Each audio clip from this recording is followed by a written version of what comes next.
श्रद्धा हो तो पत्थर भी भगवान बन जाता है। ये वाक्य सिर्फ कहने के लिए नहीं है, बल्कि हमारे इतिहास, हमारे संतों और हमारे भक्तों ने इसे बार बार सिद्ध किया है। जब हम भक्त प्रहलाद की कथा याद करते हैं तो हमें यह स्पष्ट दिखाई देता है कि भगवान अपने सच्चे भक्त की रक्षा अवश्य करते हैं।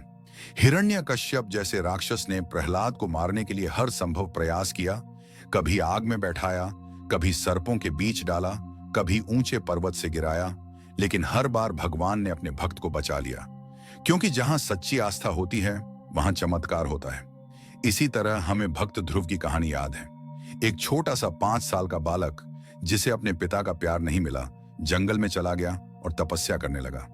केवल भक्ति और विश्वास के बल पर उसने भगवान विष्णु का साक्षात्कार किया और अमर ध्रुव तारा बन गया।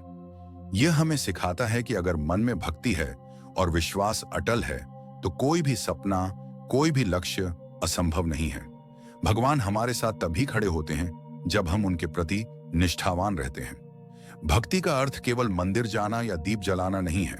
भक्ति का अर्थ है सच्चाई पर टिके रहना, मेहनत करना और विश्वास रखना कि भगवान हमारे साथ हैं। जरा सोचिए, जब हमें जीवन में कठिनाई आती है, चाहे वह परीक्षा हो, व्यापार की समस्या हो या पारिवारिक संघर्ष, तब हम अक्सर डर जाते हैं।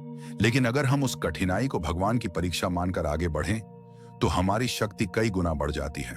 उदाहरण के तौर पर, अगर कोई विद्यार्थी पढ़ाई में कठिनाई महसूस करता है और निराश हो जाता है तो वह हार मान सकता है।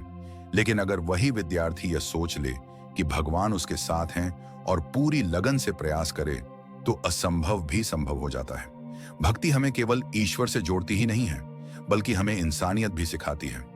भगवान से प्रेम करने का असली अर्थ है सब में भगवान को देखना। जब हम दूसरों की मदद करते हैं, गरीबों का सहारा बनते हैं, बुजुर्गों का सम्मान करते हैं, तो यह भी भक्ति ही है। आज मैं आप सबसे यही कहना चाहता हूं कि अपने जीवन में विश्वास, धैर्य और भक्ति को अपनाइए। अगर आप दिल से कहेंगे कि भगवान आप मेरे साथ हैं, तो रास्ता कितना भी कठिन क्यों ना हो, आप अवश्य सफल होंगे। आइए हम सब मिलकर यह संकल्प लें कि हम सच्चे भक्त बनेंगे, भगवान पर विश्वास रखेंगे और जीवन के हर क्षेत्र में भक्ति और कर्म के बल पर ऊंचाइयां छुएंगे।